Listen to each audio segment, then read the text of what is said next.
Vale, pues arrancamos. Buenas tardes a todos, a todas, a todes. Sexta sesión del seminario. Como siempre digo, el seminario a nivel de contenido se centra también en dos patas. Por una, visibilizar temáticas sociales que no se visibilizan normalmente, y por otro lado, herramientas para poder comunicarnos, ¿no? Pues justo hoy, la sesión de hoy tiene esas dos patas. Comenzaremos con feminismo queer, de la mano de Gael Martínez, que está aquí con nosotros. Y la segunda parte está más centrada en el vídeo participativo, que es una herramienta dentro del audiovisual muy desconocida y que funciona muy bien para trabajar con colectivos en riesgo o colectivos vulnerables. Sin más, directamente te presentas ti, Gael, como hemos hablado, hasta las 6 menos cuarto, 6 más o menos. Vale. Tienes ahí público y yo soy jefe de online que te va diciendo cosas, pero...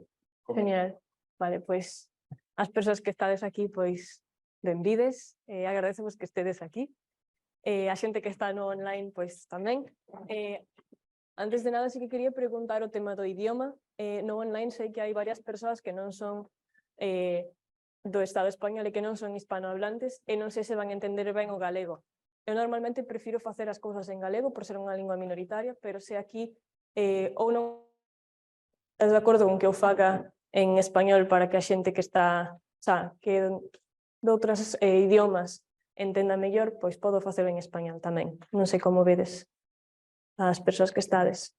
Justo galego falantes, os tres. Sí, vale. Tamén podo comezar en galego e se a xente do online ve que non me entende, que digan e podo cambiar se non hai problema por vos tampouco. Bueno, pois eu son Gael, utilizo pronomes neutros ou masculinos, vale? Son unha persoa trans, veño dos activismos trans e transfeministas de base, é dicir, que son movementos sociais desvinculados das institucións, que se fan pois da man dos movementos na rúa e das persoas que nos asociamos entre nós individualmente ou en colectivos, vale? Aquilo que veño un poquinho hoxe partillar con vos ten que ver con a maneira como nos comunicamos nun mundo feito para persoas cis e como podemos facer esta comunicación máis amável de cara ás persoas trans, vale? Isto que temos na pantalla no inicio é un xogo, unha brincadeira, foi algo que apareceu nunha facultade aquí próxima hai uns 2 anos, e é unha pintada que, claro, é curiosa polo feito de que, claro, se as persoas non binarias non existen, quen o escribiu? E tamén nos di moito da linguaxe esta pintada, que é a linguaxe crea realidade, e iso é moi importante. É moi importante cando falamos do tema trans, que non só é un tema descoñecido, senón que é un tema que é moitas veces aposta invisibilizado para que as persoas trans siguen sen existir, sen ter dereitos a existir. Entón é moi importante falar desta posibilidade da linguaxe para crear realidade, vale? Entón, antes de entrar así máis no puro, quería aclarar algúns conceptos con vos que ao mellor están claros, pero cis e trans, non sei se están claros, persoas cis identifícanse co sexo xénero asignado, que é masculino e femenino, e as persoas trans non se identifican, vale? Penso que temos claro que é isto, non? Pois nace un bebé, dice o médico, médica, e di, é unha nena, ou é un neno, e vais a ver e non era, vale? Se o médico di é unha nena, a persoa crece, e ven a ser unha nena, pois efectivamente é unha persoa cis, parabéns. Se o bebé nace, é un neno, a persoa crece, ao final quere chegar a ser unha muller, é unha muller, pois parabéns, é unha persoa trans, vale? Trans, afab e amab é a maneira correcta de referirnos ao sexo xénero asignado ás persoas trans, vén do inglés assigned female at birth, asignado femenino ao nacer, ou assigned male at birth, asignado masculino ao nacer. É a maneira máis correcta de referirnos ao sexo xénero que se lle asignou a persoa. Non dicimos, como se ve moito, naceu home ou naceu muller. Isto é unha maneira moi fora de lugar de falar do sexo xénero que se asignou a persoa, porque a persoa nunca foi un home, ni nunca foi unha muller. A persoa, pois, cando naceu era bebé, e cando creceu, pois chegou a ser do xénero que lle deu na cabeza. Non naceu un home ou unha muller. Podemos dicir afab ou amab. Asigna de feminino a ser, asigna de masculino a ser. Son as dúas maneiras máis neutras. E que poñen a responsabilidade do sexo xénero na persoa que asigna e non na persoa. Vale, unha persoa non binaria. Dentro das persoas trans, hai pois homes trans, mulleres trans, e ou dentro do espectro entre un masculino e un feminino ou fora dese espectro, quero dicir, desidentificándose totalmente con xénero, hai persoas que son non binarias, que non entran neste binarismo de xénero, vale? Dentro do paraugas non binario, que é un paraugas, hai varios xéneros, varias etiquetas que as persoas veñen escollendo, pois como xénero neutro, xénero fluido, bixénero, etc. Hai moitísimas, tantas como identidades, basicamente. E tamén hai xente que di, pois, non, eu paso deste xogo de sexo-xénero, que total é un construto social, é unha idea que inventamos nós, eu non me identifico nin como home nin como muller, pero tampouco escollo unha etiqueta. Eu identifico simplemente fora do binario, non son. Dende a miña perspectiva, e sei que isto non é generalizado, e entendo que non sexa generalizado, xa o falaremos máis adiante, as persoas non binarias, dun punto de vista conceptual, son trans, porque ninguén é asignade non binaria cando nace. Cando un bebé nace sempre é masculino ou femenino, a asignación que se lle fai, entón non ten sentido unha persoa ser non binaria e ser cis. Dun punto de vista conceptual, sei que hai persoas que se identifican como non binarias e que porén non se identifican como trans, pero penso que ten que ver non tanto con algo de linguaxe, senón coas prácticas, senón coas experiencias e as vivencias desta persoa, pero falaremos máis adiante. Pero sí que quería puntualizar, porque sí que me parece importante subrayar que a identidade non binaria, moi a miúdo, é unha identidade atravesada por todas as problemáticas trans, aínda que non pase dun binario ao outro. Hai moitas persoas non binarias que fan transicións moi achegadas ás transicións binarias e que pasan por moitos dos problemas polos que pasa calquera persoa trans que transiciona dun binario ao outro, vale? Dun polo ao outro. Entón, sí que me parece moi importante, non é unha estética, non é unha moda, non é unha etiqueta máis, moitas veces, non sempre, pero moitas veces, é unha experiencia plenamente trans, vale? Hai dúbidas ata aquí, calquera cosa, decides, como sodes moi pouquiños, como que a dinámica é un poquinho distinto que normalmente. Supoño que há máis espazo tamén para que falemos, para que calquera dúbida ou pregunta que vaya surdindo, preguntes, para que me digades, bueno, xa sei todo isto, vai máis, contame algo que non saiba, vale? Senón, pois, seguimos un poquinho cos conceptos para que estemos todos no mesmo punto. Vale, queer, que ven do inglés, e na orixen significa extraño ou raro, e que despois veu a ser unha corrente de pensamento e unha teoría que fai de paraugas para varias identidades de xénero e orientación sexuais. É un primo do LGTBI, vale? Non é exactamente o mesmo, pero é un primo próximo. O LGTBI é máis unha forma de asociar varias identidades, varias formas de disidencia sexual, e o queer ten unha base teórica tamén importante, vale? O LGTBI tamén son moi próximos, pero sí que non é exactamente o mesmo. E sí que construe tamén dende cuestionar a validade do sistema sexo-xénero e de todas as construccións sociais que dependen dele. Vale? Tedes un enlace de YouTube con a entrevista que se fixo a Judith Butler, que é un dos principais filósofos queer que escribiu moito, sobre todo nos anos 90 e ata agora. É espectacular, é moi denso o que di, pero espectacular. Podo seguir? Vale. Passing, que se traducindo do inglés sería como pasando. Quere dicir cando unha persoa trans é lida co xénero co que se identifica, ou polo menos co xénero con que queren que lexan a esa persoa.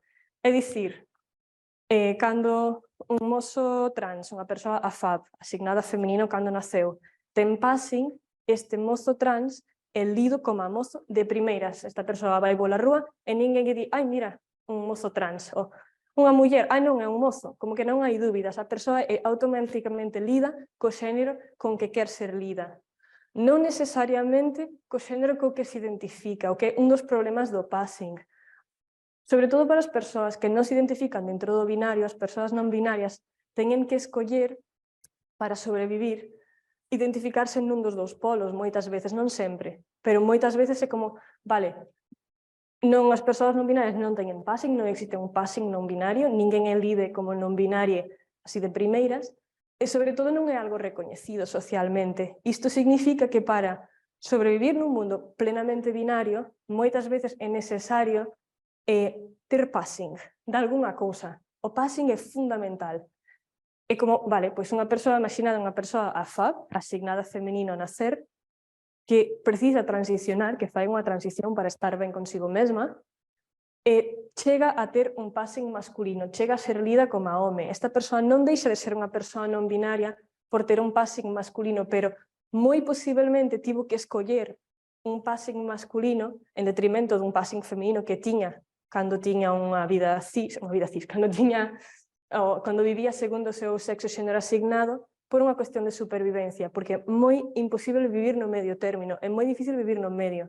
Entón, moitas veces o passing o que fai é impoñer a norma cis sobre todas as persoas. É dicir, as persoas trans poden transicionar dentro de que cumpran con algúns requisitos. Teñen que seguir parecendo cis de algunha maneira. O peor momento dunha transición dunha persoa binaria é cando non parece nada, entre moitas comillas. É o momento na que é objectificada, na que é cosificada, na que é chamada unha cousa, simplemente porque non chega a ser un ser humano binario. Este estado de non encaixar é dos estados máis frágiles que hai para as persoas trans. Non é o único, entendámonos. Non quero quitar a validade e as dificultades das persoas trans binarias que habitan o binarismo que están, pero o que quero dicir é que o passing, o que ten de facer sobrevivir, ten a contrapartida de que é unha condición, non sobrevives sin passing, é unha chantaxe realmente.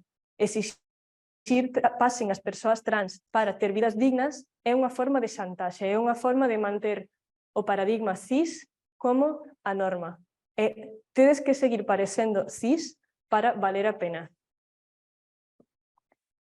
E, sen embargo, é unha cosa moi desexada polas persoas trans porque é unha maneira de estar tranquiles. A disforia é o incómodo rechazo que algunhas persoas trans sentimos de cara ao noso corpo ou a maneira como somos percibidos socialmente. Normalmente as dúas cousas están interligadas e moi difícil separalas. Coa nova lei trans, isto é unha novedade en relación aos outros anos que fixemos isto aquí, xa non é necesario para transicionar un certificado de disforia de xénero para cambiar o marcador de xénero e o nome no DNI. Ata agora era obrigatorio. Precisábamos un certificado da unidade de xénero que dicía, sí, esta persoa ten disforia de xénero e, polo tanto, pode transicionar. E non só transicionar, senón cambiar o nome e o marcador no DNI. Isto coa nova lei xa non fai falla, é un paso. A xente non ten que esperar por conseguir este certificado e por conseguir o aval de xente que non ten nin idea de quen es ti para dar este paso. O problema da nova lei é que deixa de fora a persoas migrantes e persoas non binarias unha vez máis. Entón, hai aquí un vacío legal que ninguén... que como facemos? Vale? Autodeterminación.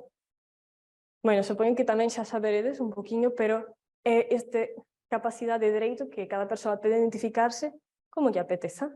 E non precisa da validación ou da aprobación de ninguén para definir a súa identidade de xénero. A autodeterminación non é só de identidade de xénero, é de moitas cousas, pero neste caso que estamos falando de identidade de xénero ten que ver con a nosa capacidade non só para dicir quen somos, senón para facer o que queremos con o noso corpo. Toda a xente ten autodeterminación, ou toda a xente debería ter autodeterminación. Para algunhas persoas é máis fácil, porque chegamos ao mundo e aquilo que nos impoñen non nos molesta tanto, pero para outras persoas aquilo que nos impoñen pica moitísimo. É como que nos poñen unha pel que non debería ser, como, esta roupa que me poñen, como molesta, como pica.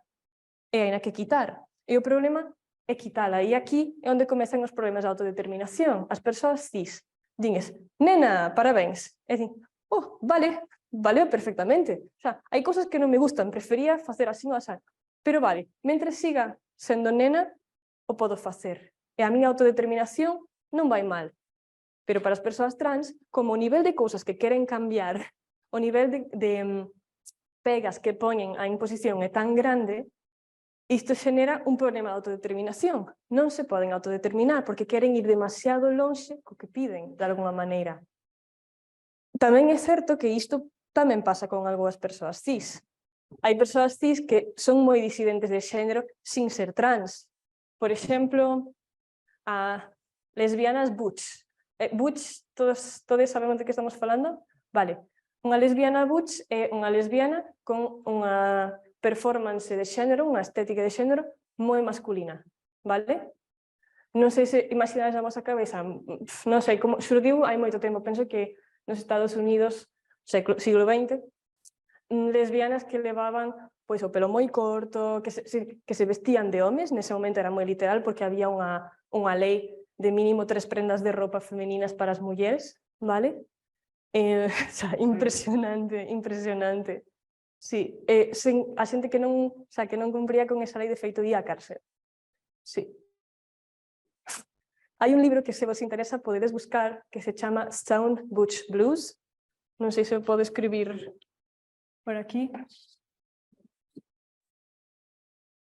Que vos falo un poquinho disto tamén.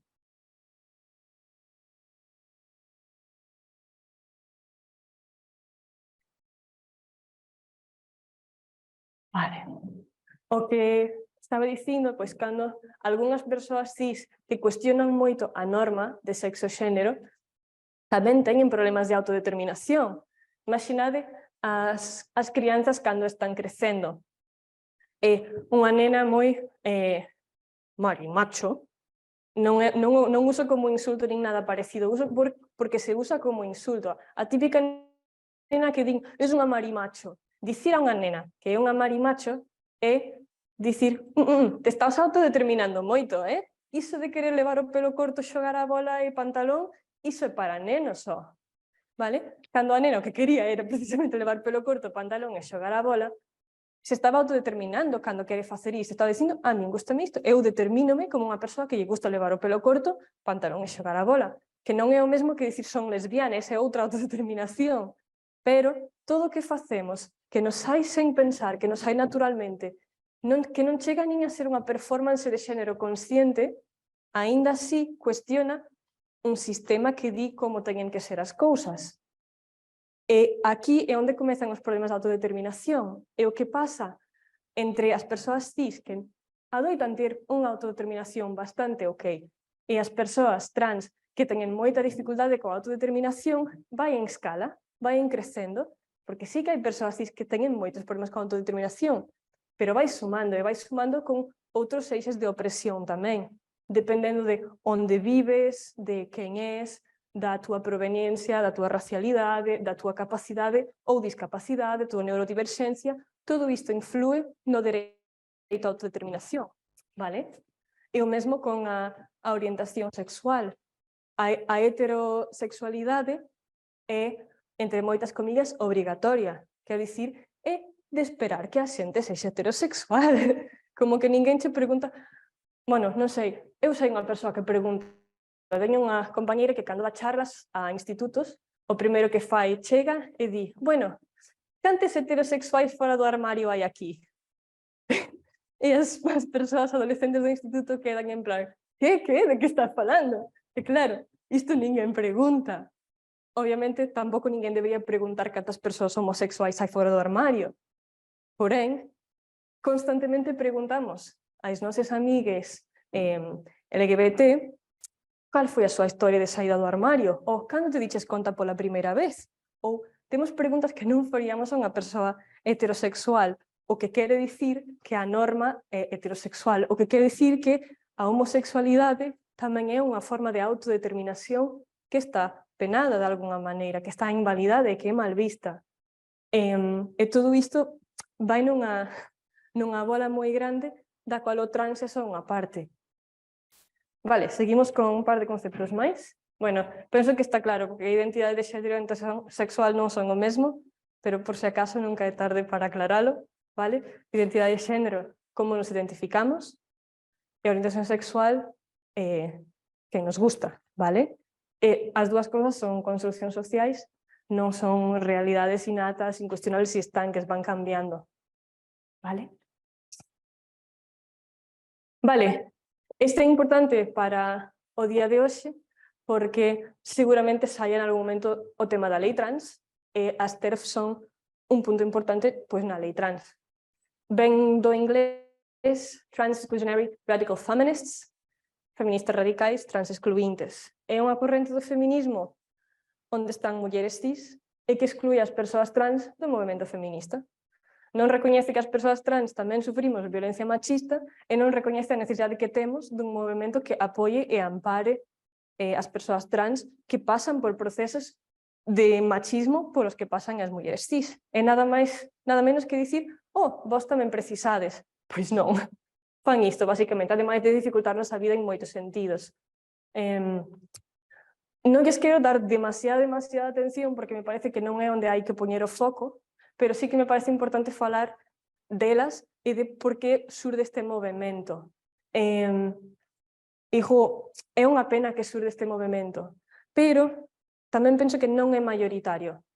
Penso que se existe un movimento TERF, existe un movimento transfeminista moi potente, cada vez máis. E sí que me parece máis importante ainda poñer o foco neste movimento transfeminista, porque se as TERF non queren que as persoas trans participen no feminismo, no transfeminismo, desexase que calqueira persoa participe. Xa, ponse o foco en mulleres e disidencias, pero vaise máis aló no sentido de pedir que este movimento non sexa só feminista, senón que sexa antirracista, que sexa LGTBI, anticolonial, polos dereitos das persoas traballadoras sexuais, polo dereito a migracións dignas, que sexa anticapacitista, antigordofóbico, etc. Hai moitas cousas. É un movimento moi utópico e con moitos fallos, con moitos fracasos no camiño. Pero sí que é un movimento que di que se non estamos todes, non vale a pena. Entón é un movimento que sí que pon moita forza e moitas enerxías en mirarse a sí mesmo e en dicir quen nos falta, vale? E sí que é un movimento que non vou tan longe como decir que inclúe as TERF, pero as TERF non son nin unha identidade de xénero, nin persoas exactamente, son ideoloxías. Sí que é unha ideoloxía, é unha idea que as persoas escollen ter. O transfeminismo non inclui o movimento TERF, pero inclui as feministas cis. E recoñece, aínda máis longe, que, por exemplo, os homes cis hetero, se non participan activamente en deconstruirse, traballarse e mirarse os seus privilexios, que non imos chegar máis longe. Que se non poñemos o foco tamén no que cría unha parte dos nosos problemas, e se non involucramos as persoas que os crían en traballarse, traballar con nós, non imos tirar para diante. Entón, é un movimento que, colocando as persoas como se fora unha fábrica moi grande, traballando en cousas distintas, sí que desexa que todos teñamos unha parte nisto, porque senón non imos tirar para diante realmente. Vale, volvendo un poquinho ao tema da linguaxe, que é un poquinho polo que estamos, e da comunicación, polo que estamos aquí hoxe. Falamos ao principio na capacidade da linguaxe, da maneira como nos comunicamos, na capacidade que ten para crear realidade ou anulala tamén, facer como que algo non existe. Entón, a comunicación, pensamos dentro do transfeminismo, que debe ser para todos tamén, que é unha parte algo máis no que poñemos enerxía cando facemos activismo, cando intentamos cambiar algo. Hoxe imos centrarnos como máis na parte oral e na parte escrita, na maneira como comunicamos, como escribimos para persoas, como comunicamos cando damos unha clase, cando acompañamos un grupo, que sexa. Pero vai máis aló disto, hai moitas formas de comunicar que son moi importantes. Vale, o que vos dicía antes, que dentro do transfeminismo se espera tamén, se desexa crear unha linguaxe que sexa para todos e que sexa antirracista, anticolonial, antimisóxina, transinclusiva, etc, moitos etcéteras. Vale? Porque tamén se considera que non sería dabondo facer unha pequena parte e deixar todo o demais de fora. E isto implica revisarse moitísimo. Vale, a nivel de xénero, non sei ata que punto tedes traballado ou vos interesaxedes polo tema da linguaxe, na maneira como escribides ou como falades coas persoas. eu divido de dúas formas, o sea, divido en dúas partes. A linguaxe que utilizamos a nivel colectivo. E hai, normalmente, o sea, hai tres formas de facer. Hai o masculino xenérico, que é o primeiro que vedes. Este virus lo paramos unidos. Só pararon eles. As outras persoas non fixeron nada. Logo temos o feminino xenérico, travestis, trans, lesbianas, mujeres. Nosotras, todas vivas e organizadas. É outra posibilidade, é unha posibilidade interesante que xurdiu con moito potencial porque tiña moita forza para contrabalancear o masculino xenérico, que históricamente foi sempre utilizado. Entón, de repente, o feminino xenérico era o que chocaba máis. Era como, que dixeches? Nosotras todas. É como... Sigue chocando, ¿eh? Sigue chocando, sigue chocando. Los círculos y tal que no están acostumbrados para nada, sigue... Sí, claro. Sí, e sobre todo, enténdese automáticamente que é o que estás intentando facer. Non estás usando masculino xenérico aposta, Como que se entende automáticamente que hai un posicionamento político en contra do masculino xenérico. Está ben, é unha proposta interesante. Que pasa? Deixa as persoas trans non binarias e algunhas persoas trans, en xeral, fora deste xogo, desta forma de falar, vale? Hai persoas trans que están de acordo con utilizar o feminino xenérico, pero é certo que para algunhas persoas pode ser algo que desencadea moita disforia. Por exemplo, persoas asignadas femenino que non viven nomeándose en femenino, é como, estou me tratando xusto co xénero do que eu quero escapar. Entón é como que algo que pode xenerar moita incomodidade. En ese caso, pareceme interesante e moi importante ter outra alternativa, sobre todo porque cando estamos con unha persoa que está nesa situación, quere dicir que en relación a esa persoa temos un privilexio. O privilexio de poder escoller, o privilexio de que nos dé igual, de que non nos moleste. Entón, é moi importante ter esta terceira opción. Chile, 1267 niñas son abusadas sexualmente. Aparece primeiro con a E e despois con co X, vale? E agora, para falar un poquinho máis de cada unha destas opcións, en concreto das opcións en neutro, quería ensinarvos como facemos o neutro a título individual, xa sin ser para un grupo, vale? A nivel individual temos como primeira opción utilizar a X, que xa sabemos que que o neutro inclúe a todas as persoas. Podemos utilizar calquera forma de neutro, non vamos a estar falando nin de homes, nin de mulleres, nin de persoas non binarias en específico, imos estar falando de un grupo de persoas cuxo xénero descoñecemos, vale? O X é unha opción. Que pasa?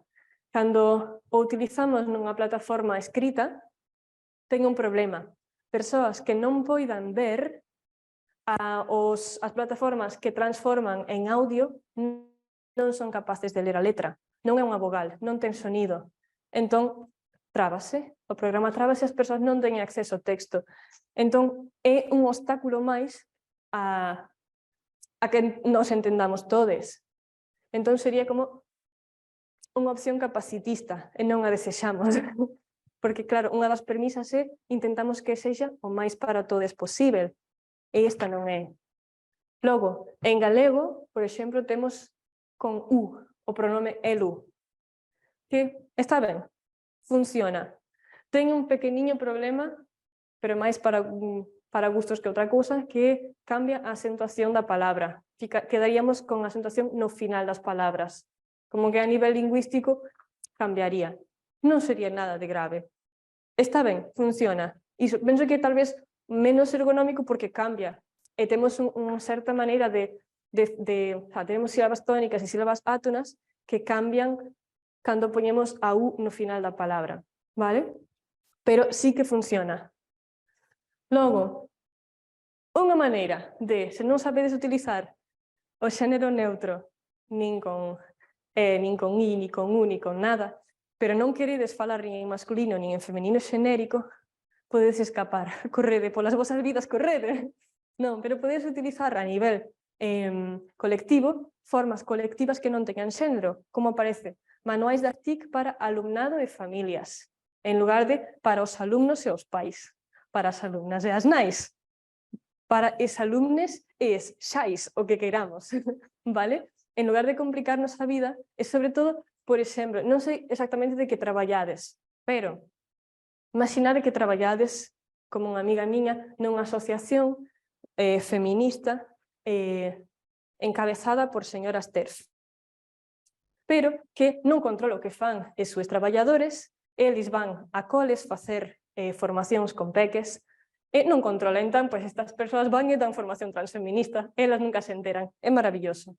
Pero, cando estas persoas, os formadores, pasan os documentos ás súas superioras para que os vexan, os corrixan, vexan se está todo ben, fan isto, en lugar de utilizar a E e poñerse en problemas e non poder ir aos coles, utilizan formas neutras para que a cousa entre no sistema sutilmente. É unha maneira de dicir, utilizo neutro e non me mollo moito. Sigo utilizando neutro e aos meus principios, sigo incluindo a toda a xente, pero se o sistema me vai dar unha patada por utilizalo, ao mellor compénsame cosas estratégicas, seguir utilizando neutro, pero estratégicamente. E pouco a pouco imos. Esta é unha maneira, e se estades nun ambiente que non é amigável para o tema transfeminista, para as persoas trans, isto é unha maneira de escapar, de facelo ben. Bueno, no solo por ambiente, sino igual en medios de comunicación, ¿no? También, que Sí, claro. é unha maneira de... Sí, todos, o sea, serían medios de comunicación que non son inclusivos. Quero dicir, se non se tolera falar en neutro, pois vai máis a lo de dicir non me gustan as es no final das palabras ou así. É unha práctica de linguaxe, unha práctica de exclusión. Son prácticas que van máis a lo só da linguaxe. Entón, isto son estrategias, son como puntos intermedios para chegar máis lonxe. Chegar máis lonxe sería, por exemplo, os últimos dos exemplos. Todes, a humanidade somos todes, é un exemplo da linguaxe neutra como xa se está facendo en moitos sitios, cada vez se ve máis nos últimos anos. Terminar con a E, substituir as os e as as por es. En galego e en castelán funciona moi ben. En portugués, por exemplo, xa non funciona tan ben polo son que ten a palabra. Entón, en portugués, xurde terminar con a I, que é o que aparece no último exemplo. Está o pronome eli, en castelán elle, que é unha posibilidade de terminar as palabras con neutro, sen ser con a E, que normalmente en portugués, por exemplo, non ten sonido, pero en galego valenes das dúas maneiras. E ves, como que o estou vendo feito das dúas maneiras, tanto en E como coa I. E ambas opcións son moi guais, funcionan moi ben. Son un pouco provocatorias se tedes xefas TERF, pero funcionan moi ben en xeral. Vale. O que dicía ao principio, que a linguaxe neutra non ten só que ver con xénero, ten que ver con realmente neutralizar. Unha linguaxe racista, por exemplo, non é unha linguaxe neutra, é unha linguaxe racista, punto. E a tendencia no mundo no que vivimos é que sexa racista, porque é un mundo colonial, e sobre todo se somos persoas brancas, a tendencia vai ser que estemos atravesades polo racismo dende o privilexio. O sea, non é a tendencia. Se somos persoas brancas, estamos atravesades polo racismo dende o privilexio. Punto. Entón, temos que revisar a maneira como falamos para que tamén nese aspecto non sexamos racistas, máis sexamos antirracistas, dentro de a cantidad de fracaso que sen dúbida imos facer. Pero, por exemplo, a nivel da linguaxe, tedes aquí exemplos de dúas propostas antirracistas da linguaxe, sobre todo para neutralizala. Nos traballos non reglados, a miúdo se paga en negro. Vale. Alternativa, nos traballos non reglados, a miúdo se paga en B. Imos ao chino mercar o que nos fai falta? Pois non. Imos ao bazar marcar o que nos fai falta. Vale? Hai moitos exemplos disto, e canto máis nos revisamos, máis encontramos que a nosa linguaxe está clavadísima de exemplos así, e non teñen só que ver co tema racista, teñen que ver co tema gordofóbico, co tema capacitista, co tema cuerdista. Estamos todo o día dicindo que tal ou tal cousa é unha loucura, ou que non sei quen está louco. E despois vemos que están facendo electroshocks, aí van agora mesmo en Conxo. Non sei se vos enteraste desde disto, un mozo que estaba ingresado no psiquiátrico de Conxo e decidironlle, sen o seu consentimento, sen o consentimento da familia, con oposición dele e da familia, facerlle terapia de electroshocks. E estamos nós falando de loucura como se fora unha cousa super fácil. Estamos utilizando palabras que para algunhas persoas teñen unha importancia moi grande. E non digo que temos que cambiar a nosa maneira de falar da noite para o día, pero sí remito para a importancia de pensar sobre isto, de como falamos, que privilexios temos cando falamos, ou que privilexios non temos cando falamos, pero recoñecernos un poquinho simbólicamente dentro destas prácticas e desta maneira de falar.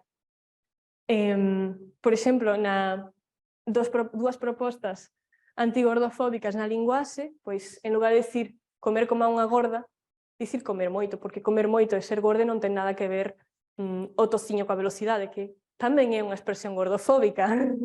Vale?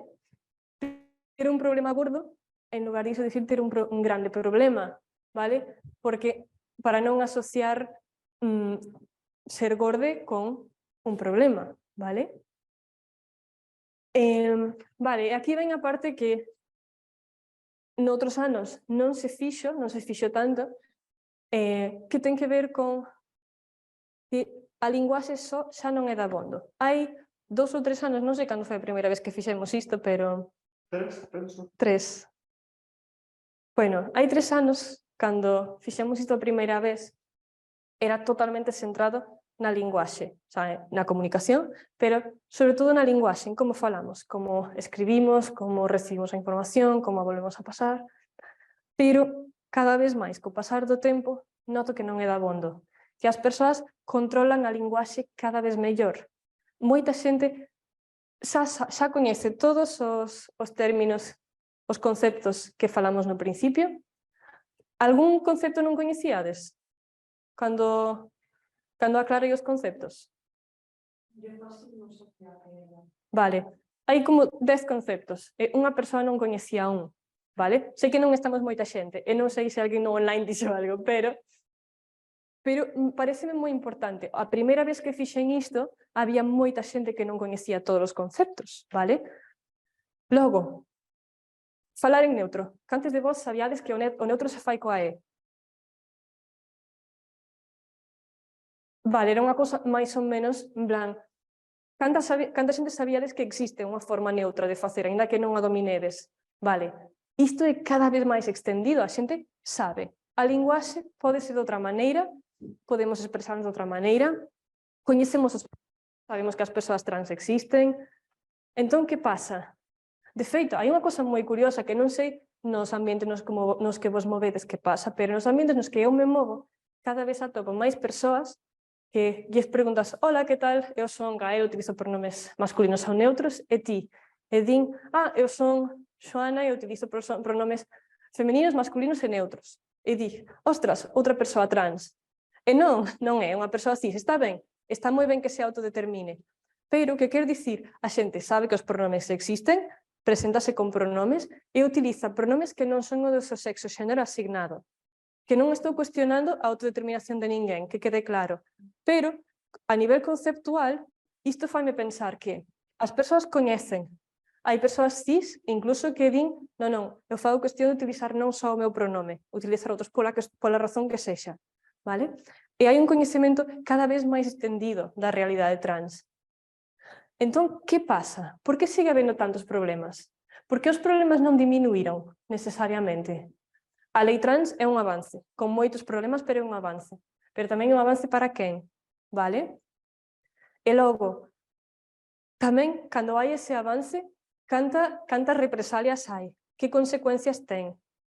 E sobre todo pregúntome, porque nas prácticas, e aquí onde quero chegar, dominar a linguaxe non é dabondo. Precisamos de prácticas, de formas de resistencia transfeministas que protexan realmente as persoas trans.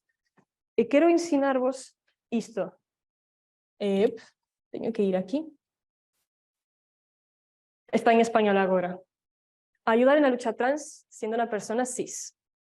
Este manual xa o ensinei en anos pasados e agora quero falar de máis cousas cando falemos disto porque me parece que é absolutamente esencial. Agora que a linguaxe comeza a estar máis ou menos dominada, precisamos prácticas amorosas para nós.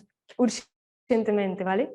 Entón, este manual está feito por unha persoa, penso que é un home trans, que se chama Kevin Benyock, e que fixo para persoas cis, para facilitarvos a vida. E di, preparadevos, feito dende o cariño e a rabia.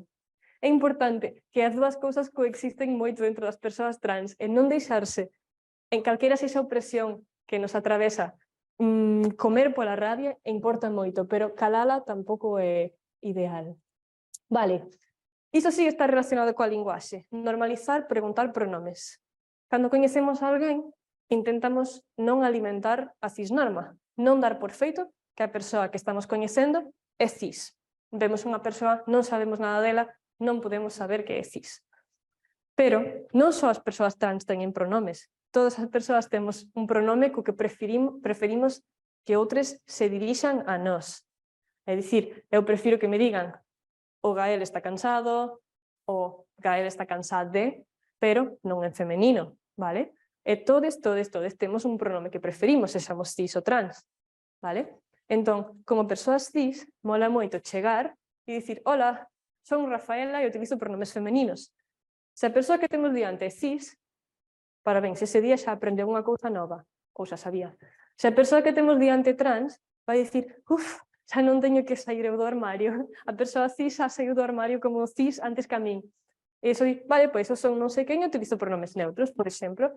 Estades poñéndovos horizontais con unha persoa trans e facedes isto como persoa cis. É un alivio moi grande. Non ter que ser a persoa trans, non ter que sermos nós a sair do armario. É un alivio, sabes? Porque claro, se eu chego e digo, hola, son Gael, utilizo pronomes neutros ou masculinos, xa é como automáticamente, vale, é a persoa trans. Xa está, xa é automático. Se eu fai unha persoa cis, hai mínimo un momento de confusión e para a persoa trans un momento de alivio moi grande, vale? Ops, perdón. Logo, unha práctica. As saídas do armario felicítanse, non se choran. Que unha persoa que coñecedes sai do armario da maneira que sexa e que, pois asusta-vos, non esperábades, descolócavos un pouco, aínda así. Que a persoa faga con vos é un cumprido a confianza que ten. Entón, nese momento, hai sobre todo que apoiar, hai que celebralo, hai que preguntar nomes e pronomes, preguntar se precisa algo e levar iso a un cambio real na vosa vida. Chamar a esa persoa como ela quere ser chamada e acompañar, vale? E sobre todo felicitar, sobre todo celebralo, non velo como algo malo, non velo como algo, como un cambio difícil de levar. É un cambio, sen máis. Vale, este é moi importante. Incluir a máis xente trans nos teus proxectos. Esta persoa fala só de proxectos, pois escribes, dibujas, compones, pois leva a xente trans a autorrepresentarse neses proxectos e fala con ela, traia para os teus proxectos. Sobre isto eu quero ir máis lonxe. Non tedes un proxecto, pero estades contratando, vale? As persoas trans neste momento temos un acceso ao traballo moi complicado, vale? Moi complicado. Falou por min, por exemplo, eu ou estou dando charlas sobre tema trans, e para iso si me contratan porque son trans, ou non atopo traballo facilmente. A min bótame dos traballos por ser trans. No último, estamos en 2023, en abril. Este ano, botáranme de 4 traballos. Fora aqueles nos que non me contratan. E o que me parece fundamental, o sea, que me parece moi raro, é que cada vez aparca unha linguaxe que evolúe con xente que coñece máis a linguaxe, que coñece os términos, este é o ano no que estou tendo máis dificultades como persoa trans, onde me estou atopando máis obstáculos. E pregúntome por qué, se isto está tan dominado, se hai cada vez máis xente que sabe, se a xente utiliza calqueira pronome, onde están surdindo os problemas, porque nunca tiven tanta dificultade. Eu e non sou eu, son un exemplo, pero isto é moi generalizado as persoas que viven vidas moi trans, persoas que están en proceso de transición, que viven como persoas trans, que teñen unha apariencia que non entra dentro dos cánones, e como realmente hai problemas. Entón, prácticas amorosas con persoas trans. Estades contratando? Sabedes de alguén que está contratado de persoas trans? poñede como podedes contratar a persoas trans, que isto é importante, como facedes a nivel da vosa comunicación.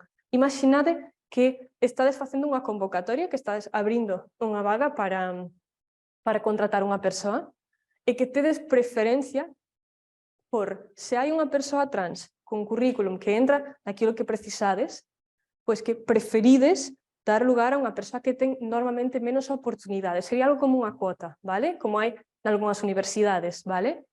É moi importante, en plan, poñer, vale, pois, buscamos persoa para tal función, non tedes, quero dicir, priorizamos persoas trans, non ten por que ser así, pero cando tedes, normalmente nos currículum tampouco necesariamente ben, pero podes ter un formulario, por exemplo, no que, por unha parte, preguntades nome elexido e pronomes.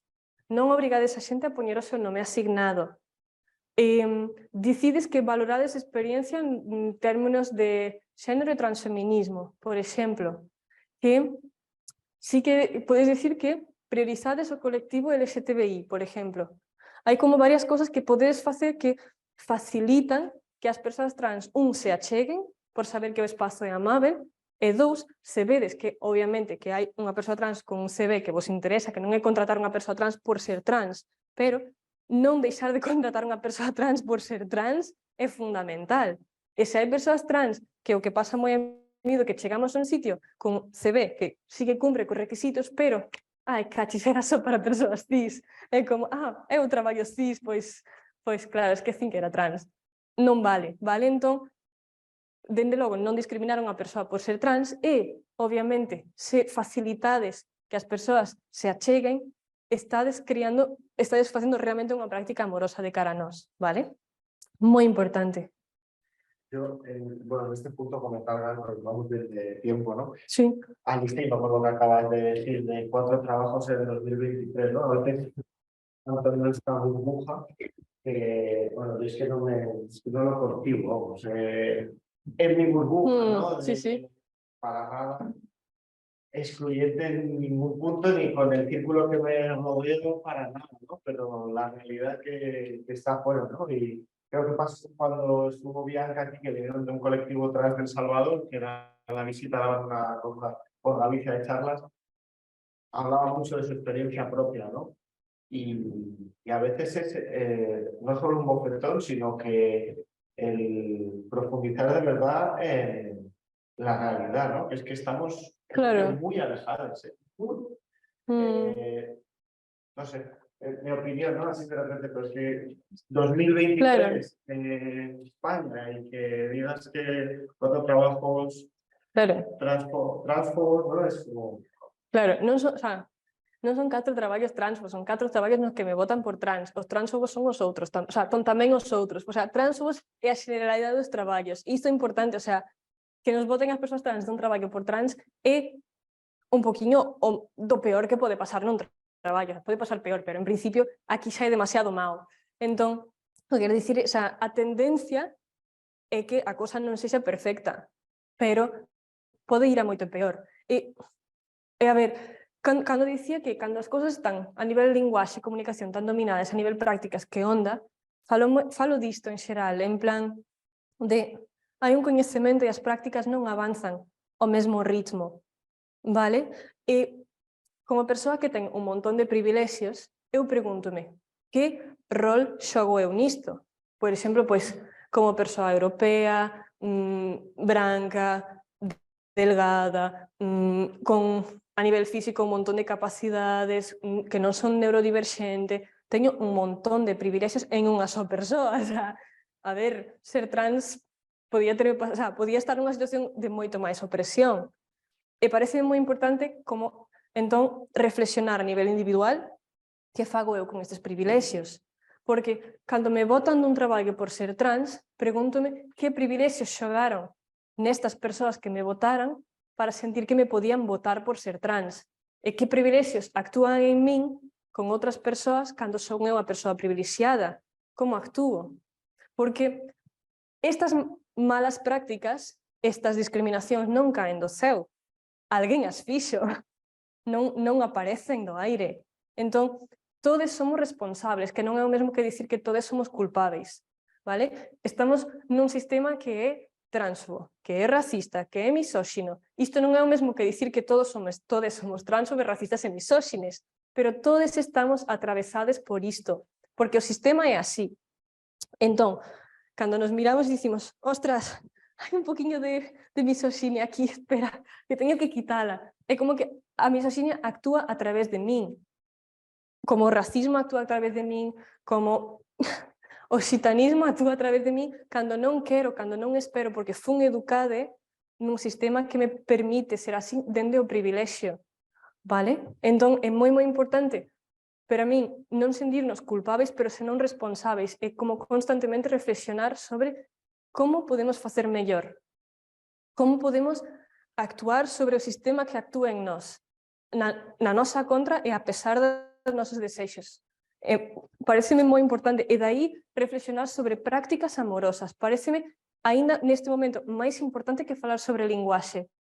A linguaxe está evolucionando moi rápido, as prácticas van moi a modo, e notase moito, e máis, unha linguaxe que avanza moi rápido permite esconder malas praxis, permite esconder discriminacións, porque, que ben se expresa, fixo que non alía, e despois, na verdade, é só garganta, non o fai ben, discrimina, fai dano.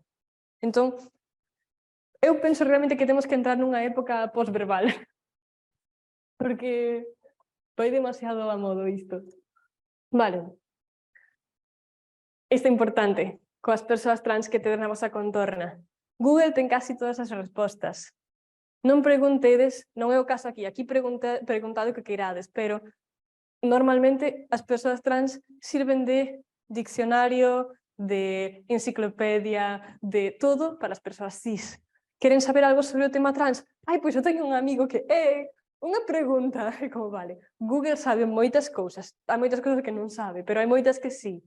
E as preguntas que precisedes de facer a persoas trans, facedeas en confianza, facedeas dende o respecto e dende saber que non necesariamente a persoa vai querer responder. E tamén, e isto pareceme fundamental, se hai algunha, sobre todo se non coñecedes ben unha persoa, non digo unha amiga de confianza, pero se non coñecedes ben unha persoa, non fagades preguntas que non faríades a unha persoa cis. Esa é a norma, vale?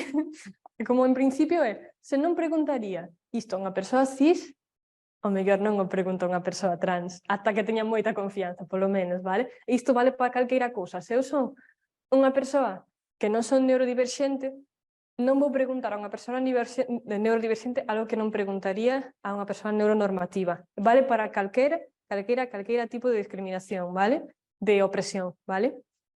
Claro que con a confianza ou nos espazos apropiados se pode preguntar, sempre dentro do respecto, pero se pode, se debe, é sano que nos preguntemos cousas, é sano que falemos, pero intentemos non utilizar a persoa como o recurso da súa identidade, en plan, atravesade por esta opresión, pois sirve para isto, e xa está. Vale.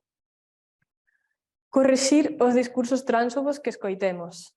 Vale, como persoas cis, é moi importante que se estades nun grupiño de festa algún día con amigues cisxénero e alguén di unha transfobada, que digas, joder, tíe, é unha transfobada, non digas iso.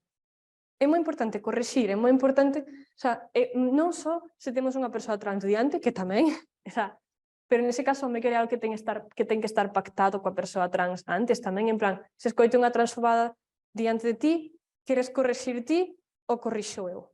Tamén para non infantilizar a persoa trans, pensando que non é capaz de defenderse. Pode estar pactado, a mellor a persoa trans si quere que actuedes, pero, sobre todo, se non hai persoas trans nese momento, sigue habendo transfobia, vale? O importante é que construímos e seguimos construindo este sistema moi potencialmente transfobo cando estamos ou cando estades a soas, cando estades só entre persoas cis.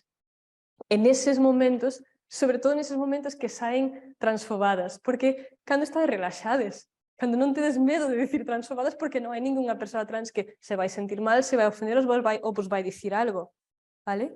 Ou, sobre todo, se escoitades, non as dicides, que ao mellor estades aquí e non dicides ou non conscientemente, pero se escoitades é moi importante perder a vergonza de dicir iso non está ben, porque pode ser que diante de vos non faga tanto dano, pero se é diante dunha persoa trans pode ser devastador, pode ser horrível. É tan importante que se vayan apagando estes discursos, que vayan deixando de existir, e para que deixen de existir temos que enfrentarnos a eles, temos que facer un confronto, vale? Vale. Vale, esa tamén é moi importante.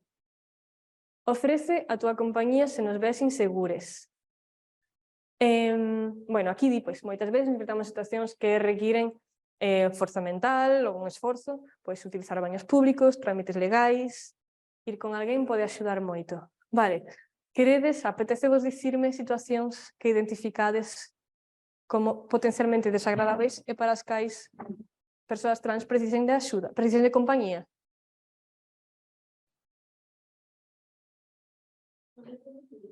Se identificades algunhas situacións nas que imaginades que persoas trans poden querer compañía de persoas cis para acompañar nese momento.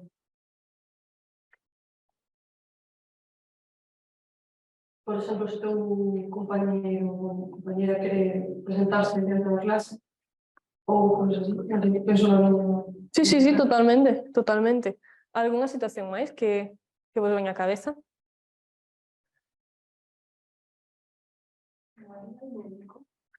Genial. Sí, totalmente. Totalmente. Ir ao médico, o sea, ir ao centro de saúde, ao hospital, o que sexa, é das situacións máis horríveis.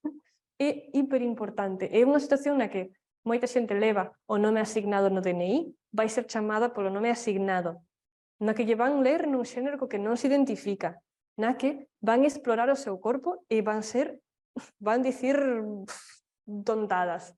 É unha situación potencialmente moi violenta. E moitas veces as persoas trans, por non incomodar, por medo, por tal, non piden acompañamento. Pero sí que moitas veces se desexa un acompañamento. E canto máis nos disponibilicemos, máis fácil vai ser normalizar esta práctica de ir acompañados ao médico. É moi importante, é realmente moi importante. E sí que daquelas cousas como que cambia moitísimo a experiencia, e que cambia tamén a experiencia dos profesionais de saúde. Porque, de novo, a miña experiencia como persoa trans que ten que ir a urxencias, por exemplo, é ser nomeada co meu nome antigo, ser nomeada en femenino, que me fagan preguntas que non me tiñan que facer, que non teñen nada que ver con unha razón porque fun a urxencias, que me invaliden o que estou dicindo, que, o sea, que, por exemplo, sen ser ir a urxencias, ir a unha cita de xinecoloxía. Pasoume ter que ir a xinecoloxía, chegar, e claro, eu estou en proceso de transición no hospital e son lido como a mozo trans, porque as persoas non binarias non existen. Entón, a miña única opción para transicionar é dicir que son un home trans, porque senón non me deixan nin hormonarme, nin operarme, vale? Entón, eu minto para facerme o proceso de transición. Son un mozo trans ali.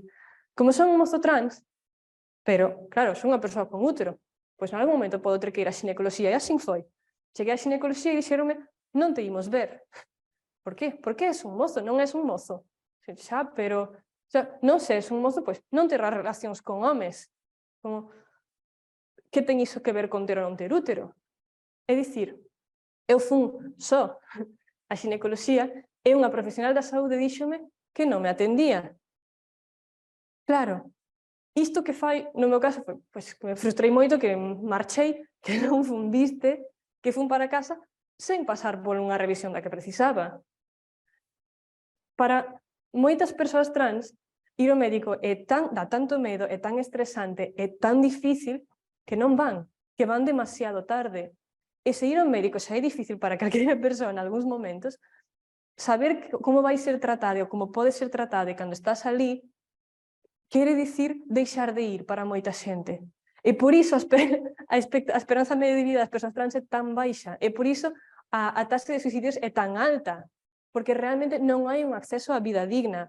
É moi importante ter isto en conta, que vai máis aló de como nos expresamos, vai máis aló de como falamos con e das persoas trans. Ten moito que ver, claro, con iso tamén, e estas persoas profesionais da saúde, o que din, como se expresan, como falan, influe pero vai máis aló diso, son as nosas prácticas e a maneira como facemos. Acompañar a unha persoa trans ao médico, ir con ela dentro da sala e enfrentarse nese momento a persoa profesional da saúde que a está liando moitísimo é un acto de amor trans. É fundamental.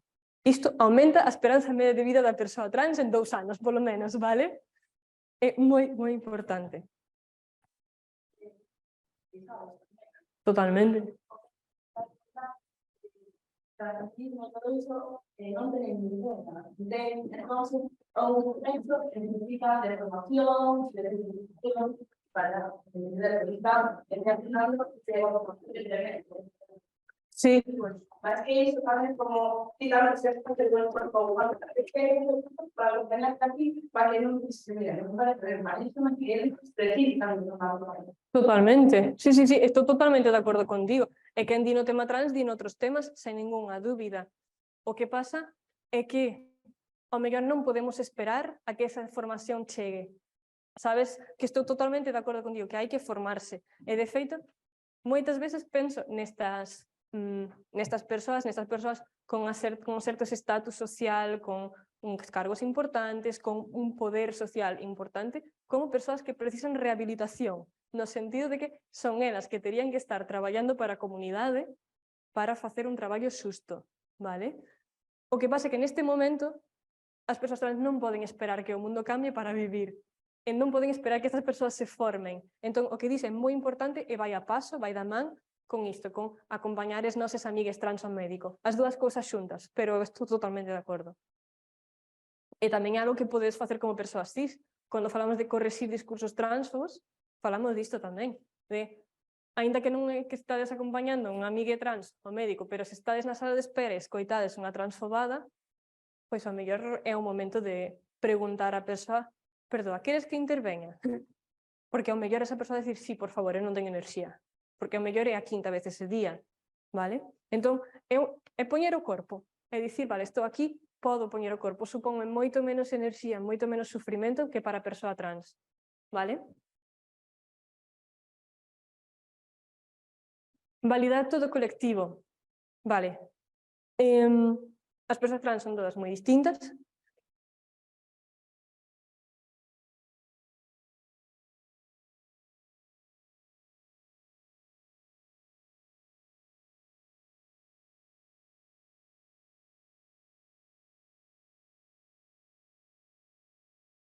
Vale? Non é tan importante saber se unha persoa é cis ou é trans ou é unha cousa ou é a outra, senón como quere ser tratada. E quere ser tratada con nomes, pronomes que lle gusten e con respecto, vale? E, aparte diso, o que sí queremos cada un é, consigo mesmo, reflexionar sobre os nosos privilexios. Como quero ser tratada e como quero tratar as outras persoas. E cando valido as outras persoas, valídome a min tamén. É unha cosa que vai da man, vale?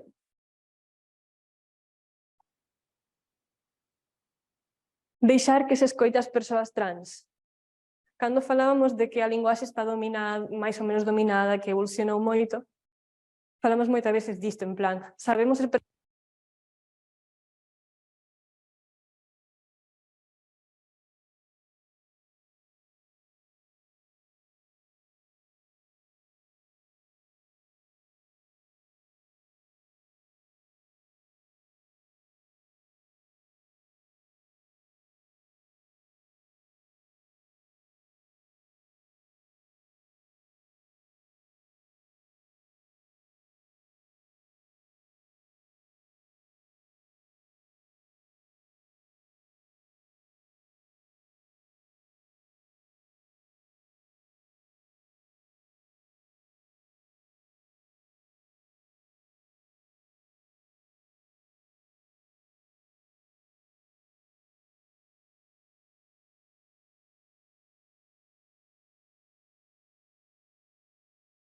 toda a xente poda vivir dignamente, hai que escoitar as persoas que non están vivindo dignamente.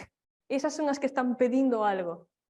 Imaginade que hai unha persoa que utiliza pronomes masculinos, femeninos e neutros pero que non ten ningunha necesidade, utiliza os tres cómodamente, sabe un montón de teoría queer e viu todos os vídeos e leu todos os libros de Judith Butler, pero non ten ningunha necesidade en concreto, non ten unha apariencia que choque dentro do sistema, non ten, pois é unha persoa que, olé, pois, que ben se sente esta realidade en moitas cousas, pois, alégrome por ti.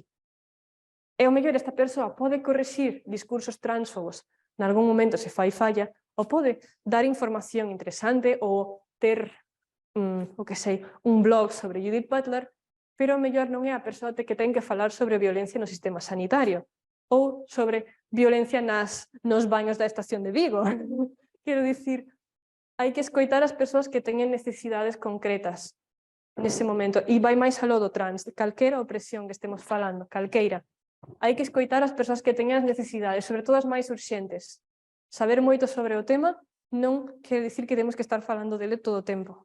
Quere dicir que temos que revisar os nosos privilexios con máis cuidado para non opacar as persoas que teñen necesidades, vale?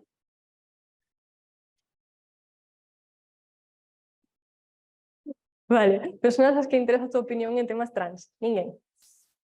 É unha broma, pero quere dicir que non é non falar sobre temas trans, é falar sobre o tema trans como se non estiveramos falando de persoas. Aquí está a cousa. Falar sobre o tema trans, falando de dereitos humanos, fundamental. Debatir sobre a importancia de ter os dereitos, sobre o que está ben, sobre o que consideramos que non está ben, que queremos cambiar, isto é importante, claro que sí. Debatir sobre se as persoas trans merecen dereitos non é un debate, por favor, non é diso que estamos falando, vale? Vale, finalmente, ante a dúbida, preguntar. Non é o preguntar para ter toda a información sobre o tema trans, é o preguntar cando non sabemos que facer. Cando en algúns momentos, co tema trans ou con calqueira outro tema, nos vemos como que non entendo nada, sinto que a estou leando, non sei como facer mellor, e non sei. Pois preguntade. Dende a, mira, xa sei que son torpe ata infinito, pero non sei que facer. Mira, podesme explicar non sei que. Se o preguntades dende aquí, a xente non interpreta mal, mas ven ao revés, como que di, vale, esta persoa quere realmente entender. Entón é moi importante. Estás ben? Vale. E ata aquí con o manual do aliado trans.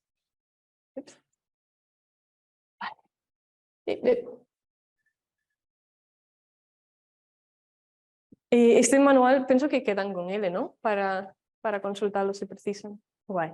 Iso, pois que tedes acceso a ele para lelo vos, para compartillalo con outras persoas, para o que queirades. Iso, é un bo... Vale, douvos algúns recursos que podedes consultar e que van máis aló do tema trans, que van coa intención de que traballemos a forma como nos comunicamos, e aquí vai sobre linguaxe, pero non só sobre linguaxe, calquera destas plataformas ten cosas que teñen que ver con prácticas tamén, vale? Tedes no site de Afroféminas cousas relacionadas, unha lista de cousas relacionadas con expresión racistas que queremos deixar atrás, non queremos seguir falando así. No site de Euforia encontrades moitas cousas sobre tema trans, no de Amizando tamén está un pouquiño máis desactualizado, pero ten cousas importantes e interesantes. Pretendemos gitanizar el mundo, é moi interesante. Eu como persoa palla, a min flipame, realmente vexo a cantidad de cousas que non teño pensadas e que teño que aprender. E realmente é non sei como, é un privilexio, un luxo, dicir, vale, chego dun sitio no que non me costou nada chegar aquí a este nivel e teño tanto por aprender a un tempo que me teño que deconstruir, que me teño que, fixeno mal moitas veces, teño como esta sorte de dicir, buah, canto por aprender, canta beleza que eu tiña a que non chegaba por cousas que me meteron na cabeza, que non escollín. Esta posibilidade de construirse é tamén moi enriquecedora, é sobre todo moi enriquecedora. Vale? E Pícara, que ao mellor coñecedes, que é unha revista que ten moitas cousas sobre varios temas, e que está moi conectada co transfeminismo e co feminismo xeneral, é moi interesante, por se queres botar un olliño. E bueno, da parte do que é a presentación de PowerPoint ata aquí, pero agora abro pues, espazo a preguntas, a debate, o que preciseres.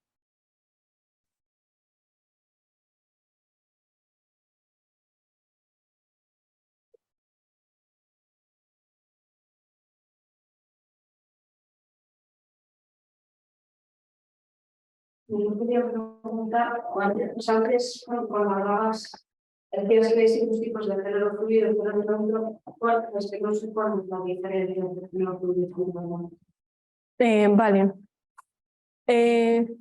Xénero fluido sería unha persoa que, o sea, que se identifica con máis dun xénero. O sea, que hai días que se identifica máis ou co xénero masculino ou máis preto o xénero masculino e días que se identifica máis preto ou co xénero femenino, vale? Que normalmente como pasa dunha cousa a outra. E xénero neutro pois sería unha persoa que se identifica con algunha forma neutra de xénero que non é nin masculina nin femenina, pero sí que toma para sí unha identidade neutra, e como nun dentro do espectro como a medio. Para mí, o sea, non é, para mí é persoal totalmente, non é a parte máis interesante do tema trans e non binario en xeral, buscar máis etiquetas, que entendo que poden ser várias e que as etiquetas son moi importantes sempre para as persoas, pero para mí non é a parte máis interesante porque é moi persoal, é como, o sea, é interesante máis como a forma de deporte, cando intentas explicar como te sintes, pero a nivel político, a nivel de loita política, pareceme que non é tanto loitar porque uns días pode sentirme home e outros días muller, senón polo dereito a sentirme como me sinto e actuar en función diso.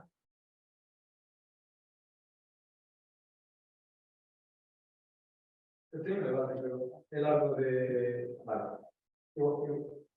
Eu congratular.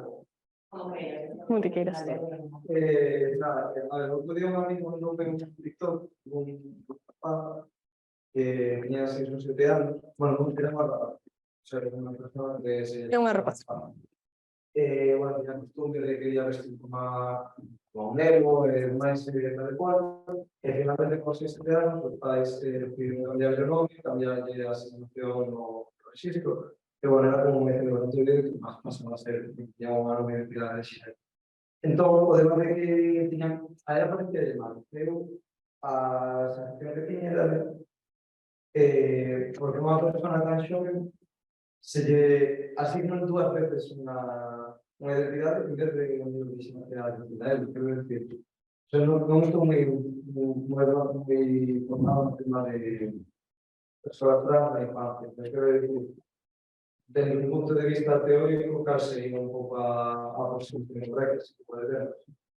Vale, a ver, sempre me parece perigoso de falar de correcto e incorrecto. A ver, dende logo, non sei en que país é iso, pero... De Estados Unidos, porque era así moi... Vale. Moi tanto todo o vídeo. Vale. E non sei como está, como é a lei para menores trans en Estados Unidos. Paréceme un pouco raro, e pode ser que me estéis equivocando, que con 6, 7 anos poidas cambiar nome e marcador de xénero así de fácil. Paréceme como... Penso que o vídeo probablemente non nos dé unha resposta legal ao que estou dicindo. E penso que tampouco é o máis importante. Pero, a primeira cousa pareceme que é moi improbável que legalmente fora posible facer iso, cambiar todo tan rápido, tan peque. Logo, o que diste pareceme que ten bastante sentido, en plan, por que se lle asigna 2 veces a algunha persoa? En plan, non estou dicindo que con 6, 7 anos unha persoa non é capaz de saber cal é a súa identidade de xénero. O que estou dicindo é que o problema tal vez é asignar un sexo xénero. En plan, esta persoa entendo que se autodetermina, e ten sentido que se autodetermine, pero o mellor ou ideal sería que non se asignara nunca ata que unha persoa o sabe seguramente. Claro, eu máis que nada digo, porque era o caso dunha persona muller a unha persona home. Quer dizer, hai categorías intermedias que o mellor nin as coñece porque está nunha idade que non ten conocimento suficiente. Claro que se mesma, porque de si mesma sí que entendo que o mellor se pode ser famoso, pero da sociedade na que se marca, eu penso que lle falta unha madurez para para decidir qué quiere ser, porque, ¿sabes? Tienes dos maridos que están así Sí, pero, o sea, vale, vexo a cosa por dúas partes. Por unha parte, penso que non é posible facer ese cambio de nome marcador de xénero aos 6, 7 anos. Pareceme que tan fácil, polo menos, non. As trabas que nos poñen no proceso de transición ás persoas adultas son interminables. Eu levo 2 anos nun proceso de transición e non fixen ningún dos cambios que me gustaría. Aínda. Estou a punto do primeiro, pero quero dicir, é lentísimo. Entón, con 6, 7 anos, que comezou con 3 ou con 4? É menor, para as menores aínda peor. Quero dicir, vexo moi improbable que iso sexa certo, sabes? Que se cambiara o marcador de xénero. Entón, por aí xa me creo que aclara as cousas. Logo, se fora tan fácil cambiar nome marcador de xénero e se pudera cambiar cantas veces que iramos, entón pareceme genial que o cambiara. Sabes? Que aos 6, 7 anos quere cambiar nome marcador de xénero a John e masculino. Pois parabéns, John. És un mozo hoxe. Que aos 12 que cambiar a femenino? Pois parabéns. Alicia, és unha nena. E despois, outra vez, pois por que non? O vexo tamén moi improbável. Normalmente, o máis común é que as cousas non sexan tan claras, pero tampouco lle vexo un problema con que exploremos as nosas identidades de xénero e nos comportemos e descubramos o mundo dende varios prismas. Non lle vexo ningún problema a acompañar unha infancia trans na súa autodeterminación, ou cis, ou o que fora, pero unha infancia na súa autodeterminación de calqueira tipo. Entón, o que sí vexo moi improbável que lle permitiran iso, que é unha pena, pero sí que lle vería un problema se non lle, si lle permitiron, pero non pode volver a cambiar, se quere. Sabes, o problema non me parece o dereito a cambiar, senón as dificultades para cambiar, para facer o que nos pete. Sobre todo cando non implican nada na saúde dunha persoa, cando non implican nada no benestar dela, nin da súa comunidade, nin de ninguén. Unha cousa, bueno, hablando aí da clase, eu que non, de verdade que non entendo, porque está moi ben unha persona que decir o que era que era así, porque non entendo por que eu quero máis por nada, pero que vamos... Estou totalmente de acordo.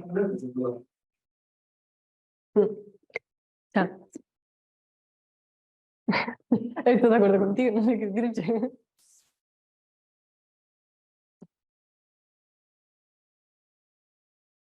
Eu quería preguntarse por a tua opinión o tema trans no deporte. Creo que é algo que día que se está falando bastante de esto. Por moito discurso de xente que defende as trans, pero que, sin embargo, non entende o que está falando de que isto pase nas categorías de femenino, masculino ou no deporte.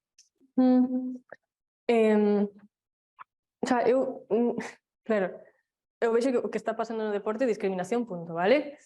Dende logo, o primeiro. Logo, que os argumentos que se utilizan teñen que ver con niveis hormonais. Sempre. É o principal argumento, os niveis hormonais de tal persoa superan non sei que, entón non pode competir con esta persoa, ten máis forza porque ten tal nivel hormonal. Non vou discutir como as hormonas afectan a forza unha persoa porque non me apetece, porque non son endocrino.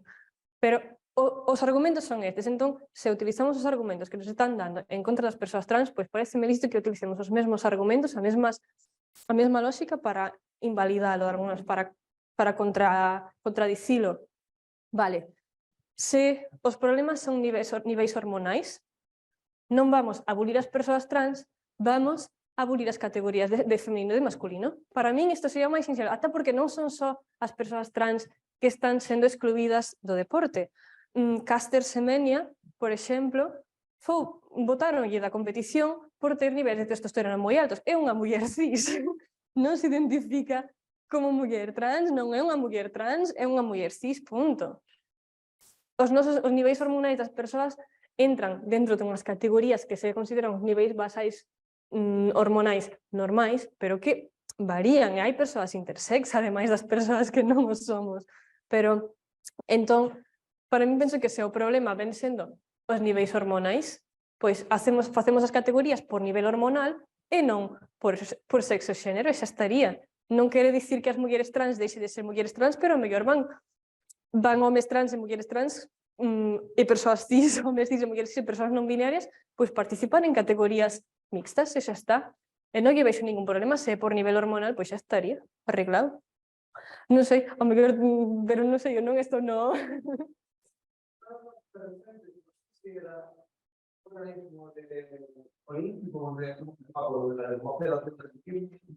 Que para a tercera diferencia ian limitar os atletas trans en función de si a transición se levan a cabo antes da transición ao mercado, polo tema de que non incluían no desenvolvemento do plan, que, bueno, tamén quería que non todas as persoas se desenvolven a mesma edad. Entonces, claro, por eso se van a identidad, pero sí se puede tomar una función más limitada, por ejemplo. A min sigue me parecendo injusto, porque non hai unha idade correcta para transicionar e porque sigue excluindo a xente. Non sei, realmente non lle veixo ningún sentido a excluir ningún atleta trans ou ningunha persoa do deporte polas especificidades do seu corpo. Sería como excluir a Michael Phelps porque ten uns brazos especialmente largos. Como, ai, pobre, ten os brazos moi largos, pero non lle deixamos competir. Non lle veixo sentido. Aquí hay una pregunta online. Hola, yo tengo una duda sobre la representación de las personas trans en la ficción. Alguna vez he querido introducir personajes trans en mis historias, pero me han dicho que si no voy a contar su historia sobre su identidad, es mejor no ponerlos sin motivo. Yo no estoy de acuerdo, ya que creo que debemos representar a todo el mundo, pero estoy confundida. ¿Qué opinas y cómo se puede hacer desde el respeto? Pois eu a verdade é que opino que é moi importante introducir a personaxes trans que sen ser por ser trans. Pareceme, o sea, como que normalmente a única razón que hai para poñer personaxes trans é porque son trans, en plan, vale, pero é que persoas trans somos máis que trans. A min gustame moito xogar o fútbol e ninguén fala de min como un xogador de fútbol espectacular. Ninguén, é sempre un gael, sí, a persoa trans. Joder. Pois a mellor sí que me parece, a mí me parece unha idea espectacular, introducir personaxes trans en que en ningún momento se menciona nin que son trans, nin nada, pois que son personaxes, son persoas como hai persoas, si se está, é un dereito ser persoa. Pareceme unha moi boa idea, verdade? Vale, aquí hay una reflexión. Esto es más una reflexión que una pregunta, pero gustaría saber o qué opinas alrededor de este tema. Hay un gran sector de la izquierda y alumno de clases que opina que poner enriba da mesa debates como pode ser o da linguaxe inclusiva desvía un pouco da loita principal, a emancipación da clase obreira xunto cos grupos oprimidos, persoas racializadas, mulleres, etc. Fronte á burguesía. Eu penso que esa visión é un erro, posto que non foi máis que fragmentar unha loita que debería ser común e, ademais, o feito de plantexar estes debates e ir sentando bases para poder recoñecer problemas e darse conta do arraigada que está a opresión que sofren todos estes grupos. Desde o meu punto de vista, a loita obreira ten que ir ligada a todas estas loitas e diferencias. Ainda que algunas non proveñan directamente de perpetúanse por modos de sistema socioeconómico, capitalismo, neoliberalismo e heteropatriarcal que domina o mundo. Ademais de por convencións ou tradicións culturais, as cales son difíciles de superar, xa que para o reaccionarismo e o tradicionalismo significaría precisamente perder parte desa hegemonía clave para o mantenimento e control de dicho sistema. Perdón por la extensión. Vale. Non, está ben. A ver se me quedei con o esencial. Eu teño a sensación de que os debates sobre a linguaxe son moi importantes e, como dixen hoxe durante a primeira parte, paréceme que non son a única cosa que importa.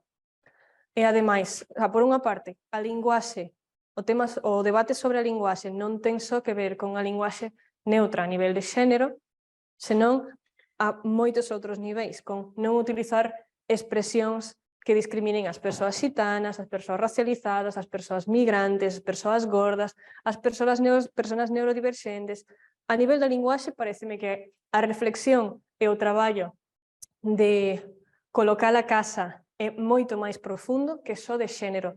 A parte de xénero tamén é moi importante, pero tamén como falamos na primeira parte, penso que estáse traballando máis rápido do que se traballan as prácticas.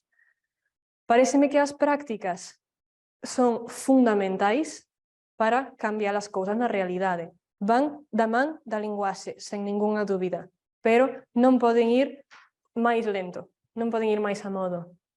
Entón, a calqueira nivel dos cambios, sexa linguaxe, sexa en prácticas, pareceme que tampouco hai ningún cambio que se manteña, que se instale e que funcione e que sexa fértil e que creza e que vai a algún sitio por ele mesmo, ele só. Pareceme que se o que construímos non é interseccional, a xente que deixamos fora vai pesar e vai querer e vai desexar e vai ter dereito a dicir estamos fora. E pareceme que non pode ser sen estas persoas, non pode ser sen ningún de nós. E isto implica asumir o fracaso de maneira distinta. Isto implica que sempre que nos decatemos de cagámola, deixamos non sei quen fora, damos un paso atrás e preguntamos como facemos contigo tamén, que precisas? E pareceme que este avance recua é moi importante para realmente avanzar. E pareceme que ningunha loita é prescindible. Pareceme que temos que ser tan ambicioses como isto, como dicir ninguén é prescindível. E asumir que imos liar nese proceso. Pero saber que a nosa idea, a nosa utopía é esta, é que estemos todes. E pareceme que non hai ningunha loita que mereza a pena deixar atrás. Ningunha persoa, sobre todo as loitas, a idea é que caian por elas mesmas cando deixen de ser necesarias. Pero as persoas é que non caia ningunha, ou a menos posible no camiño. Este é como vexo eu, e implica moitas veces revisarme e dicir, aquí son eu que exerzo poder, aquí son eu que teño que mirarme.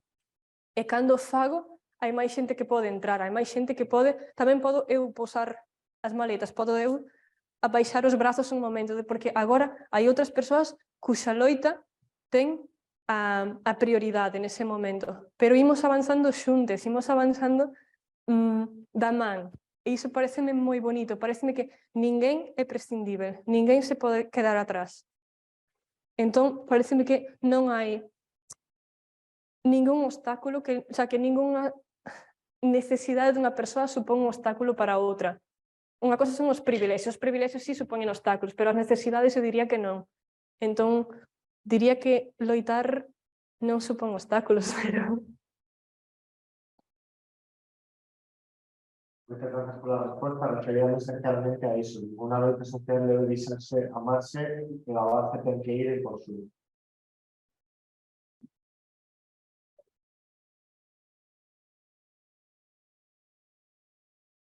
¿No hay más dudas, más preguntas?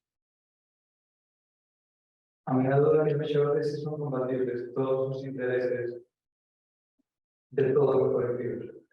Quiero decir, dentro de que se busca la igualdad de todas las discriminaciones, dentro de todos los colectivos realizados por discriminados, pueden surgir diferencias. Veis, por ejemplo, hacer que al final es esto, que es un colectivo minorizado o discriminado en un sujeto, que acaba oprimiendo a otro para primar los objetivos.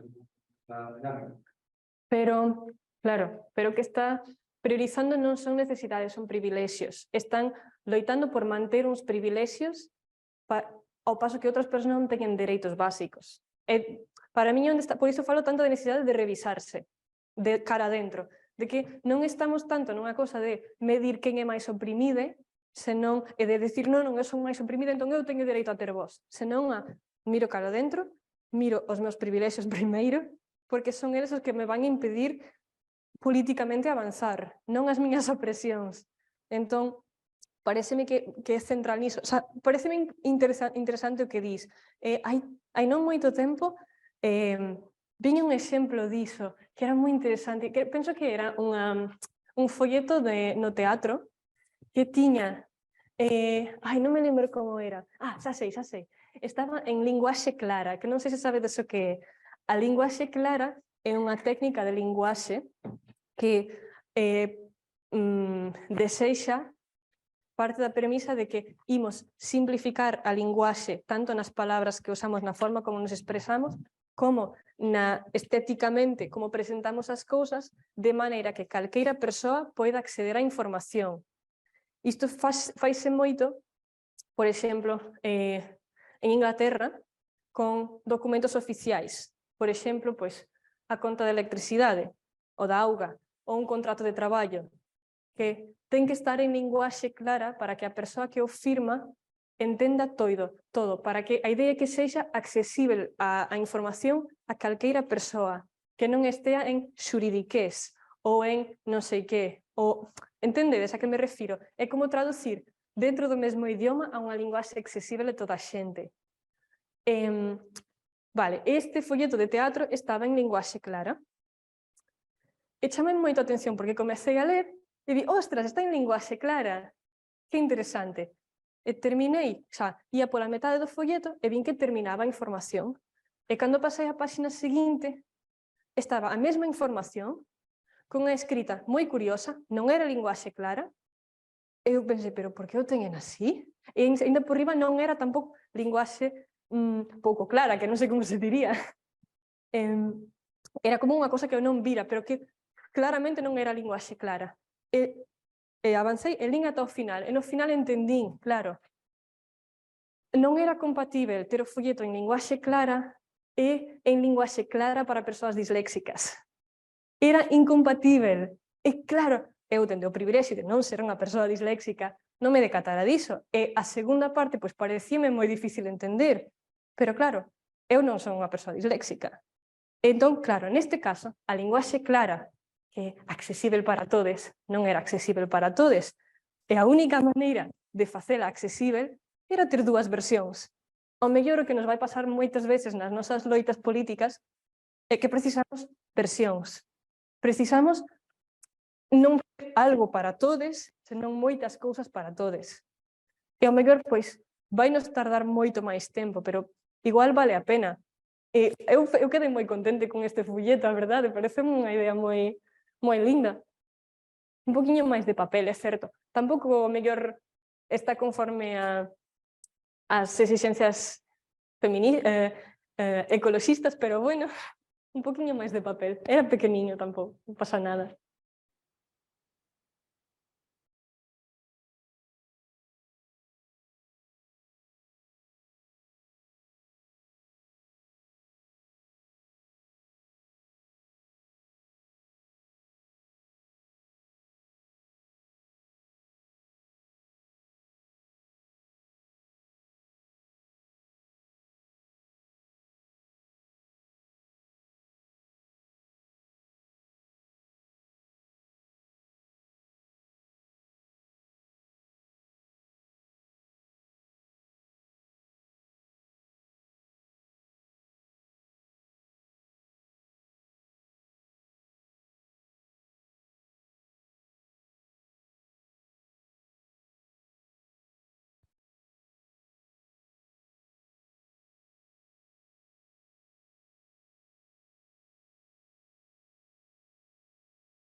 Todo ben? Sí, pero sí, no creo que está ahí. Hola. Entonces, No, está igual. lo probamos. Sigo? Vale. E que por que se critica tanto a teoría queer de Judith Butler? Supoño que a pregunta depende de quen a critica. Se a critico eu, pois porque é moi denso e non se entende nada, se explica fatal, non é unha broma, pero porque se xa teño que criticar eu porque é moi densa, é moi difícil de ler, non é accesible a toda a xente. Por outro lado, pois é unha persoa académica, e na academia a tendencia é que esa xente se exprese para outros académicos e non é activismo de rúa, non é activismo de base, é xente académica falando para académicos. Logo, cando escribe así, cando fala non é tan así. As entrevistas para min case valen máis a pena porque se expresa dunha forma máis democrática. Logo, por que a critican as TERF? Por que as TERF critican a teoría queer? Porque ven unha teoría e non ven persoas. Para min é isto, pode ser máis complexo que isto, pero para min o fundamental resúmese a isto, porque entenden que a teoría queer, cando fala de performar xénero, de o xénero como constructo social, o xénero como a teoría queer como algo que cuestiona a validade do sexo xénero en sí mesmo. porque pon en cuestión cousas que están moi enraizadas na nosa maneira de pensar sistémica. Entón, claro, levantan un rebolo impresionante, en plan, o sexo biolóxico non existe. ¡Ah! Espera que me agarro. Entendo que isto se... Claro, dependendo de como nos construímos, como nos ensinaron a pensar, que reflexións fixemos, pois pode ser moi incómodo.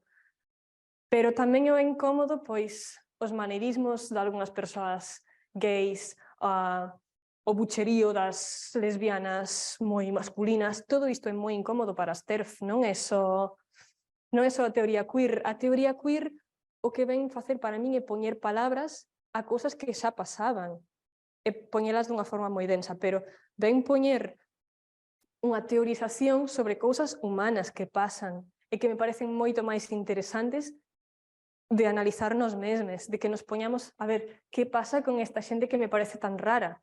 Porque normalmente a teoría queer só molesta porque as persoas raras existen. Non se ayuda nada, é outra cosa que non caiu do ceo.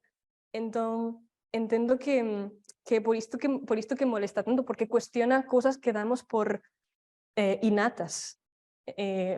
Entendo que non se queren cuestionar esas cousas porque se cuestionan, temos que revisar o noso lugar de poder, o noso lugar de privilexio e posiblemente perdelo. E isto molesta moito. Entón, entendo que é por iso.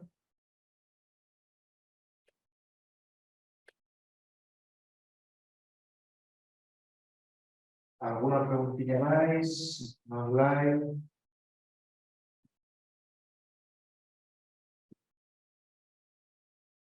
Pois, algo máis, Gael?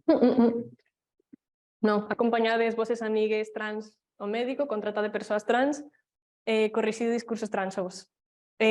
Outras cousas. E xa está. Bueno, pues aquí damos un aplauso para Gael. Para ver.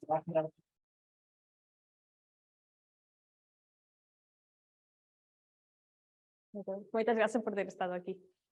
Muchísimas gracias por venir, Gael. Nada, hacemos un descansillo de 15 minutos. Nos vemos a las 6 con Roy Guillán y el vídeo participativo.